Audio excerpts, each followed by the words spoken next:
Good evening. My name is Gina Duvernay, and I am the Adult Services Manager for Gwinnett County Public Library. Thank you all for being here. Let me give you the lay of the room. We have delectable items to my right. We have some cookies, hot chocolate. What else do we have? We have some cheese plate there, so please take them, because if you don't, who's going to have to take care of them? So please do that. We also have Black Dot Cultural Center bookstore here, so selling books, right there, wave right there, thank you. And so you're welcome to purchase a copy. We'll have a signing after the talk as well. So what I'm going to do now is just go ahead and read the bio for our moderator and author for the evening. So our moderator is Erica Williams, who is an assistant professor of anthropology at Spelman College. Her research focuses on the relationships between sex tourism and the marketing of Afro-Brazilian culture as an eroticized tourist commodity in Salvador, Bahia, and Brazil. All right, for our author of the evening, Sharony Green is an award-winning writer and an associate professor of history at the University of Alabama. She is the author of Remember Me to Miss Louisa, Hidden Black-White Intimacies in Antebellum America. In spring 2021, Green was an Andrew W. Mellon Foundation Fellow at Chicago's Newberry Library. During this time, she completed her research for The Chase and Ruins, Zora Neale Hurston in Honduras. Welcome, let's give them a round of applause. Thank you very much. So I just have to say that was the old bio, so I've had 2 promotions since then. I was associate and now I'm full professor of anthropology at Spelman College, so thank you. So we're here to talk about this book today. Hopefully you all will have a copy. I actually first found out about this book. We follow each other on Twitter. We've never met in person until today, but I saw her post about the book, I think when it was about to come out, and I said, Zora Neale Hurston in Honduras? I didn't even know about that. And I've read so many things about Zora Neale Hurston. Everything I could get my hands on about Zora Neale Hurston, I have read, and I just didn't remember seeing anything about that. So I wanted to start by asking you if you can just talk a bit about your journey to writing this book. How did you go from your background as a journalist and a historian? Your first book was about antebellum interracial relationships. How did you go from that to tracking down traces of Zora Neale Hurston's time in Honduras? That's a long, winding road, just like suburban Atlanta. I can happily say it began with some of the people in this room. I'm an antebellum scholar, so I, generally speaking, am an expert on antebellum history, 1812, or the end of the War of 1812 to Fort Sumter. And as we grow older, we often look over our shoulders at our beginnings. I was really interested in Black Miami's housing patterns. I knew during my comp exams that there were some anomalies, partly because of the presence of Black Bahamians who, for the most part, taught white settlers how to build on coral rock and made Miami a social fact. So June Garvin is here. She is one of the 36 people I interviewed. Keith Brainan, his father, Dr. Brainan, was one of those people. In fact, Keith's grandmother and grandfather, your father too, attended the church that Zora spoke in 1950 when she was campaigning on behalf of George Smathers in his run for US Senate. So we often hear the story that she died penniless, she worked as a maid in Miami after her heyday in Harlem. When you're doing oral histories and speaking to so many people about how they arrived in Miami, I'm thinking about Zora. I was like, she's sort of in the backdrop. If she's campaigning for Smathers, she probably shook hands with some of the people who might be a generation or two from me. Why was she really in Miami? This is Zora. She didn't come here just to campaign for Smathers. And I realized you need to go into archive. And there are 12 surviving letters, and it turns out she was on Miami Beach trying to return to Honduras. Not go to Honduras, return to Honduras. She'd been there twice already. And you go down one rabbit hole and you have a book. And so yeah, it's sort of me being curious about my beginnings in Miami. Of course, knowing that Florida was the state that she, absolutely loved. She was born in Alabama, but she said, I like sunshine the way it's done down here. So my past and her past cross paths. Yeah, you also mentioned, there was a part when you said you were 53 when you started to write this book, and Zora Neale Hurston was 53 when she first went to when she went to Honduras in 1947. Correct. So that was a crazy, coincidence. And we're both daughters of ministers, and she died on my birthday in my home state 7 years before I was born. So, I know, right? I was like, Zora, oh my goodness. I've only had a moment recently, and I just got back from Ogali, where she had what I believe were her happiest years. That's in Melbourne, Florida. And sort of seeing the sky, smelling the salt in the air that she smelled for 5 years, I felt closer to her. I was there for 8 days. And it was the first time I allowed myself to say, if there is another side and she's somewhere, I hope I've done right by her. And I don't usually think things like that because I'm a scholar. You just sort of stick with the archive. But I went to the land where the cabin she really wanted to buy was located, and I made this handmade cabin and put it there with a historical marker. And I just felt really close to her. So I've been back in Alabama. We're finishing up the semester, but I'm still thinking about our paths. Because I kept, every time my husband and I would go up a different highway, I'm like, Zora, just travel down this road. Or we are really and truly crossing paths over and over again. I could share more, but I won't tell too much of my business. How did you first find out about her time in Honduras? Truthfully, I was still a writer for the Detroit Free Press. So my first career was in journalism, and I talk about the archive. I went through an old photo album, and I saw what was on my bookshelf, and Seraph the Swanee, the book that she wrote down there, I had it in my life in the 1990s. And I put it to the side like a lot of Hurston fans. It just didn't sit right with me. I'm like, this doesn't feel anything like Their Eyes Were Watching God. Why does she care about a turn of the century? I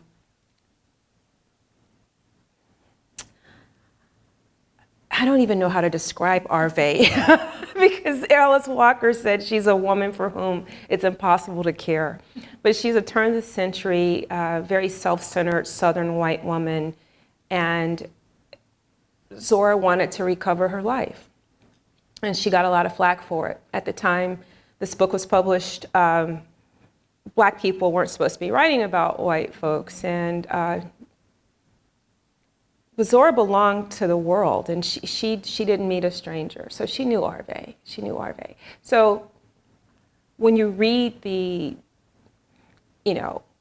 intro to the book, I don't know who might have written the opening words. I'm sure someone said she wrote this in Honduras, but it just went over my head. Like a lot of people, we don't place her there. And I believe the headlines in recent years about our border issue put Central America on my radar more. And like I said, that ad in the Miami Times, when you see St. Paul AME Church, it's like, St. Paul AME Church? Zora was there? And then why was she there? Okay. And then you go, and so I went to Carla Kaplan's, amazing edited volume of letters. Y'all, it's like this thick. Sometimes I just read it now just to, wow. She left behind a lot of letters. And I just decided to piece it together, and the story unveiled itself. And there were delays with the Miami book, if I may go back there, because of George Floyd. Initially, when I was interviewing people, going back to 2013, Mrs. Garvin, I think I talked to you on the phone in 2014. You know, it's just like one by one, I'm interviewing people about how I got to Miami. And 2020, and it got the PEN America grant, and I'm like, oh, I'm gonna keep going. Nobody wanted to talk. People were angry. And you work for the University of Alabama, and black folks are mad at everything in this country. And like people I knew and grew up with were more than happy to talk about Miami on Facebook. But to answer these sterile questions, you know, on this form and sign this paper, like all of the difficulties we've had historically, people of color, sort of got in the way. So I had to put that project to the side. So what am I left with?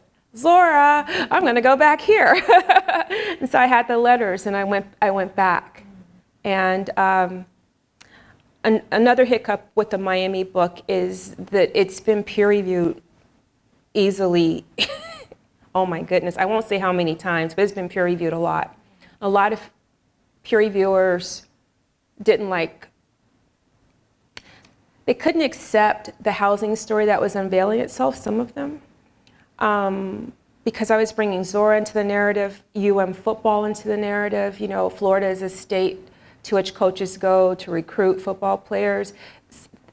You have to be from Florida to know Florida, and they couldn't read what I was hearing or trying to tell them. And now I actually have two publishers who are really interested, and I have to figure out which way to go. But the point is, Zora was always there. In fact, the opening quotation for the Miami book was a line from a short story she wrote, and she talked about football in Florida in the 30s. Now, right? Yeah, so a lot of things are overlapping, but Zora is what I ended up spending more time with, and now I'm back to the Miami project, and yeah. You know, one other thing I was surprised to learn about in this book was that Zora Neale Hurston had a moment where she was seeking success in Hollywood that you write about, and that may have even been why she wrote a book about white characters, because she thought that would help her get in, you know, and have a career in Hollywood. So what was the most surprising thing that you learned about Zora Neale Hurston in the course of your research? Or was there anything surprising? Her political conservatism. I wasn't aware of the degree to which she really was her own person.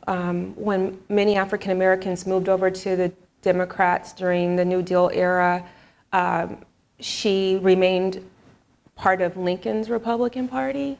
Not that Lincoln was any kind of savior, that, you know, he wasn't a perfect person. He was more than happy with slavery continuing where it existed. He just didn't want it to, you know, expand west as the country expanded west. So she was impatient with liberals, however they emerged. She was impatient with communists, however they emerged. And as she got older and more reactionary, publishers held her at a distance. She'd always had tensions with many of her peers in Harlem. When we hear about the Harlem Renaissance, we tend to think of it as being this sort of kumbaya moment in Black cultural history. And so many of the people we look up to and we admire their work, they're human beings too. And so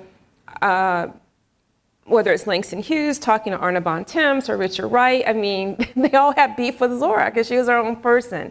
But I remember one moment while visiting Smathers Library in Gainesville, when I just started like cursing under my breath because I was like, I can't believe she said that. And so in her final year, she'd always done well, you know, with white benefactors. But by the time she's sort of on her last leg, they're pretty much all she's got. You know, they're still more than willing to have what she called, they were more than willing to have her as a black pet. That was the phrase she used. Yes, she knew African Americans in Fort Pierce, and she knew that she would be buried by so many people who looked up to her or people who respected her. Now that I'm aging and I'm caring for aging people, I know the impact of dementia. I'm not sure what all was on her mind, but some of the surviving letters were troubling. And I learned how to do what I ask my students to do, which is you meet the historical actor where that person is. I often begin my classes with a clip from Back to the Future, I believe it's 1985 movie, when Marty McFly meets the woman who, she's actually a teenager who's gonna be his mother, and she doesn't know that he is her son, and she keeps calling him Calvin because she's seen his underwear. His underwear have Calvin Klein on it. And she hasn't lived long enough to know there's a day coming when fashion designers will paste their names to everything. So in order for Marty to get back to 1985, he's got to meet 1955 on its terms. And so in order for me to tell this story, I have to meet Zora where she is. So, you know, I put down the letters, I went for a walk on campus. I called my husband too. I was like, I can't believe she said this. And I went back and calmed myself down. And now I just have the most immense respect for her. I mean, I have my moments too when I can't believe I did that. So you just say, hey, she was Zora. When Alice Walker called her a genius of the South, she was a genius of the world, and as far as I'm concerned. She was an amazing human being. That's great. So you talked about, one thing I was also curious about, you said that apparently she knew some Spanish. And again, that's just a minor detail, but I had never, in any of the things I read about Zora, never heard anything about her learning Spanish, speaking Spanish. Did you see any evidence of that, or anything in the archives that would let me spoke to her language learning or learning Spanish? I'll say it this way. So she says that when she was waiting in Miami Beach to go back to Honduras, and by the way, y'all, the same English adventurer who duped her in Daytona Beach in 1946-47, he duped her again. He was a womanizer, and he didn't like her speaking to the mariners on other boats. And they thought, because she was fluent in Spanish, that she was, Latina, Latinx. I'm not sure what the correct word. In Miami, we say Hispanic. But the thing is, she was a charmer, and she's having a good time. And this guy who's basically giving her free rent and board on his ship, he's like, you can't go over there anymore because you're having too much fun with those guys. So she says that she was speaking in Spanish, and they thought that, she was, Latin American. I don't have any proof of it, but I don't doubt it. Yeah. I mean, this is Zora. Yeah. Yeah, she had already been to Haiti, Jamaica, Bahamas, doing research. Yes, and she was wanting to go on tour, and she had fans in Denmark. She was really preparing in the mid-50s to do a European tour. She was always well received. In the afterward, you say that Hurston has much to teach us about a chase. And so this book centers on her trying to find this Mayan ruin that she actually doesn't, she's unable to find. But can you say more about this? Like, I was thinking about, how do we think about a failed search? But also thinking, I'm reminded of Robin D.G. Kelley talking about freedom dreams, right? So not always emphasizing the win, but about the journey to get there. And so what do we learn from Zora about the chase? In my case, the takeaway was rest, because we're all tired right now. And I think writing this book with COVID-19 in the backdrop, George Floyd in the backdrop, the border issue in the backdrop, everything happening on both sides of the Atlantic. Korea, we could go on and on. China, we were tired. The headlines are wearying. And I think she knew it was okay to say no. She stepped away. When she said, so she's in Honduras. She said, I'm in a country that's giving me back myself. I'm somewhere where, yeah, I'm Black. Yeah, I'm a woman. I'm an American. That is immense currency. And so she can, strut through Puerto Cortez and they can say the American. And all that other stuff kind of falls away for a bit. And how, no matter how troubling that label is, there's currency in it for the historically oppressed. And I've lived through it myself. I travel a lot. I actually wanted to try it out. I went to Iceland. I wanted to find the whitest country I could find, the whitest place in the country. I was in a town of 800 for 4 weeks. Of course, I'm the only little chocolate thing walking around. And once they realized I wasn't Chaka Khan, they didn't care. Now, if there was a busload of me who showed up, then maybe there would be a problem. But it was always, oh, that American. Oh, she teaches in Alabama. And it was like, other than some knucklehead kids, so the police chief, he made them weed the town. And I would pass by and they would start singing hip hop in Icelandic languages. Every time I walk by, and I would say to my friends, do they sing hip hop when y'all walk by? They're like, no. I'm like, other than that, it was just like, she's just the American, right? And even in Paris, I was in Paris last year, and I got off at the Eiffel Tower, and his brother from Africa, he's like, sister, you from America? I was like, yeah. He's like, ugh. He ran away, like, you got too much attitude, I can tell from the moment you got out the cab. I'm like, are we that awful? So she's riding on that in Honduras. She's having the time of her life. Because in America, it's Jim Crow in the South. In Harlem, it's New Zora. So we think of the Harlem Renaissance, again, as this kumbaya thing, but everyone's trying to get a piece of that big dream. Even when she was in Los Angeles, she wasn't the only one writing screenplays. Langston Hughes was writing screenplays. So many people in Harlem wanted to make it big in Hollywood. I mean, think about it. The embryonic moment for Hollywood is coinciding with Harlem Renaissance. That's a dissertation waiting for somebody to write. I'm not writing it though. I never put those two together. Right. Yeah. I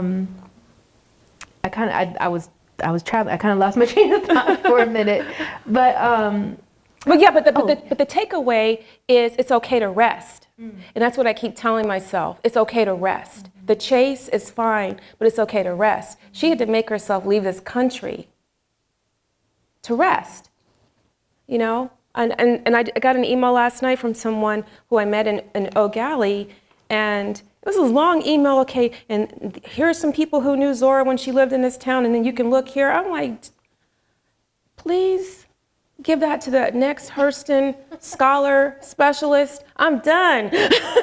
No.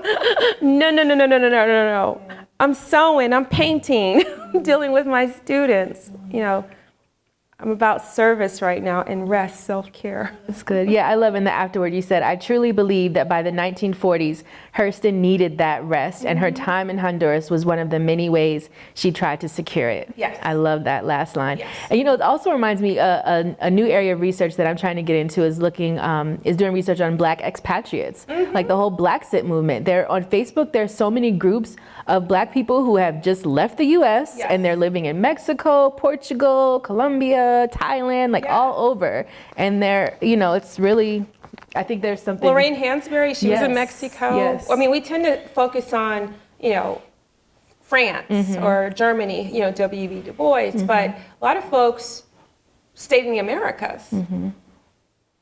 In fact, I was reading one letter a couple of nights ago.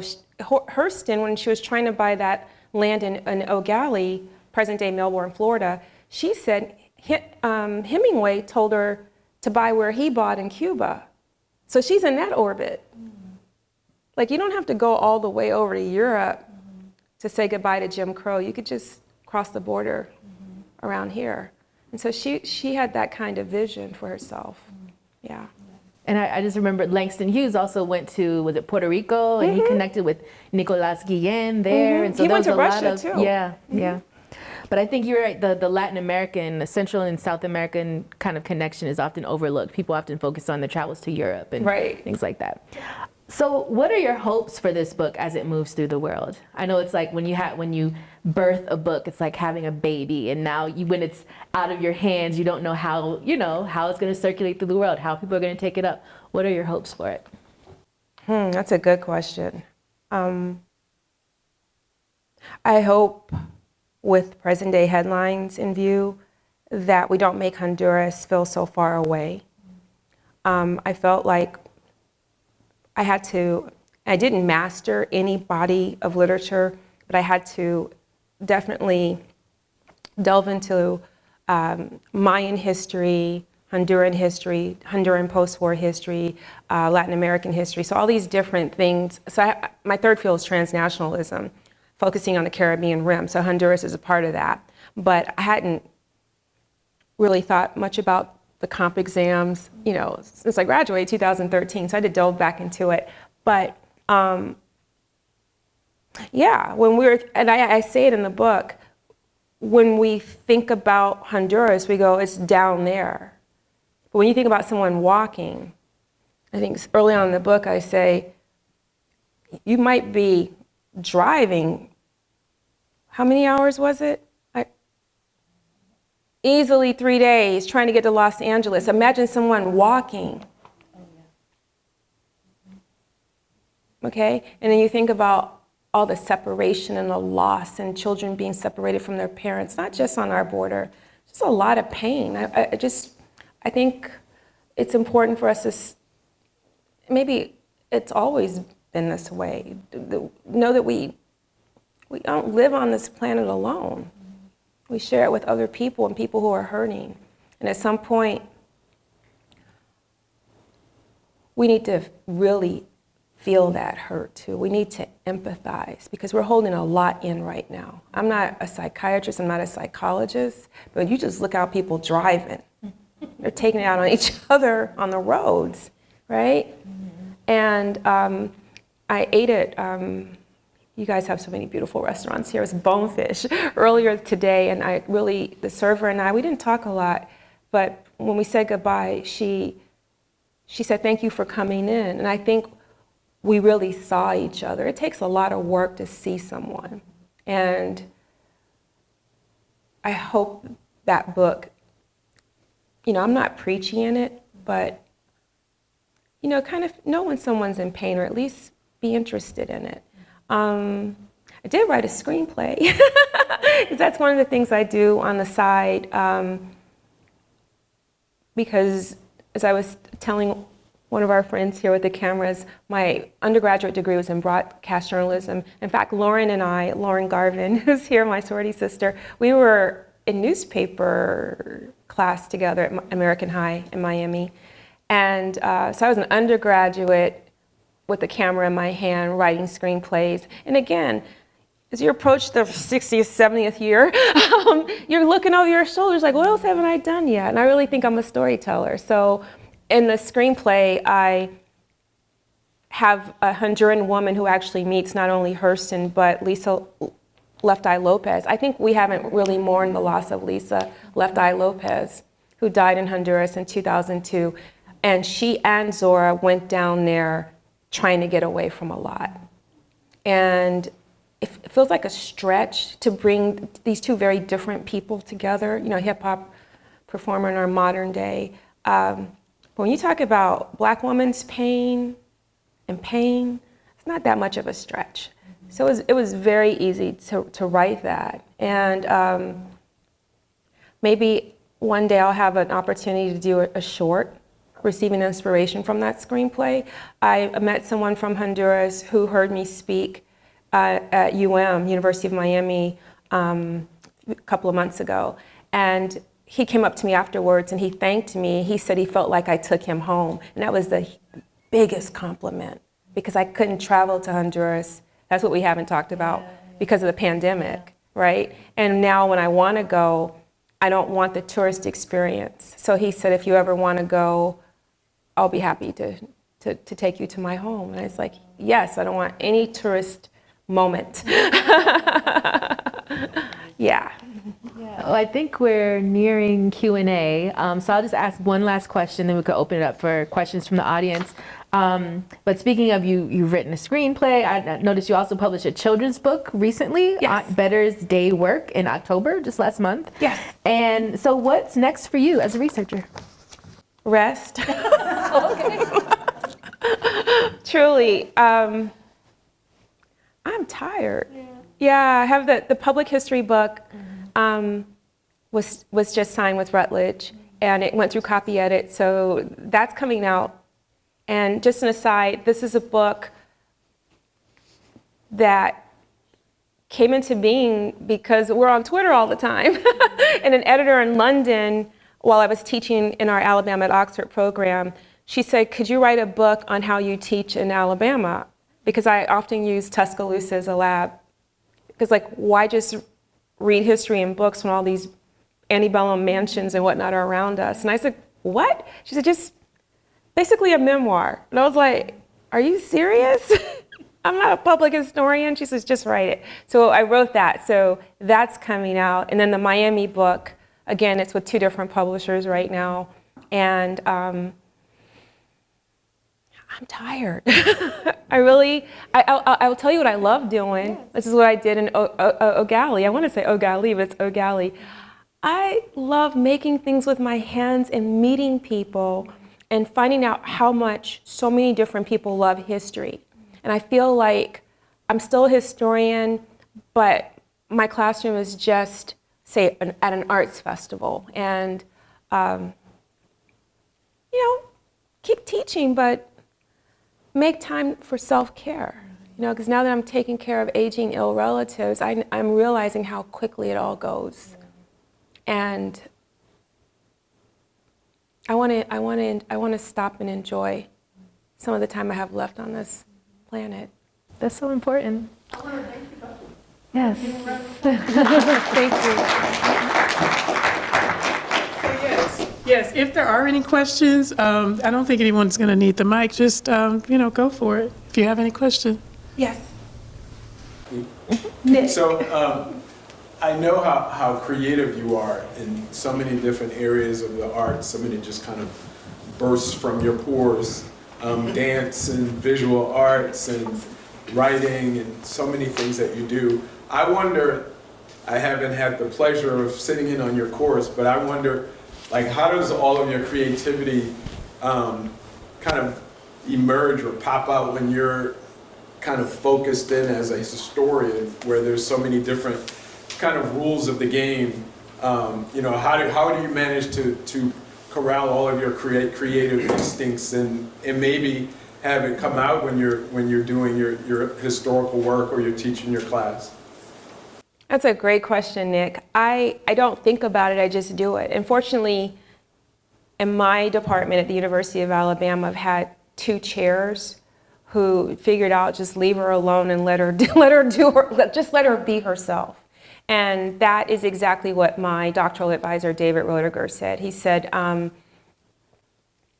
bring your whole self to your work. And the brother over here, right? We're talking about your purpose, right? And I think early this century, not long after I met you and Janine, I realized I was a storyteller. And the platform may change from time to time. It might be a classroom, it might be a stage, it might be a children's book, it might be a historical monograph, but ultimately I'm telling a story. And I really think that's what I'm doing. So I think that's an urgent calling right now. I don't want to make what we do as teachers, because you teach too, right? I don't want to make it a noble calling, but I can't tell you how many students at the end of the semester come up and say thank you, and I'm not sure what I did, and I'll say I'm not sure what I did, but you're welcome, and I say thank you. And I've had students say,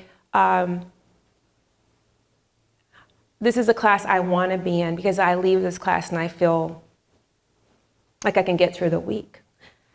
And I don't think it's because I've done anything special other than just be myself. I think that's part of it, Nick. If we could just be our whole selves, that energy kind of goes back out, right? To the next person. So when my students see me, and they know I don't have an attendance policy, right? So if you're there, you want to be there. I'm like the flight attendant. If you sit down, you stay seated until this plane lands or till the light is off. Otherwise, you don't have to be here. I say it politely, and they know when they come in, none of this, right? So yeah, just bring your whole selves. I'm going to give you all I've got. And I do it with email too. They can feel it. They know when you're being sincere with them, right? So what better group of people to step out on limbs with, because that's what my husband tells me limbs are made for climbing out on, than young people. Look at this world we're leaving them, right? So to answer your question, I'm just myself. And I'm consciously wanting more than ever for whatever amount of time I have left on this planet to just give my all and appreciate the people in my life. Like I told my friend Keith here, got my GPS on the back roads of Atlanta, but I'm like, Keith is in Atlanta. I'm okay. No matter what, I'm okay. But it's not just Keith. Lauren's here, you're here, Ellen's here, Brian's here, and I feel like I have a community, right? We're not here by ourselves. And it sounds really mushy, but that's how I live right now. I don't know of any other way to live because I've been through a lot. You know what I've been through, taking care of a lot of people I love. We're very sick right now. Did I answer your question? Okay. Now letting me get off easy. Thank you. Thank you, Erica. If you would like to have your book signed, we're going to... I thought you were like it. Get your book signed by the author. Thank you again for coming. Please take some cookies.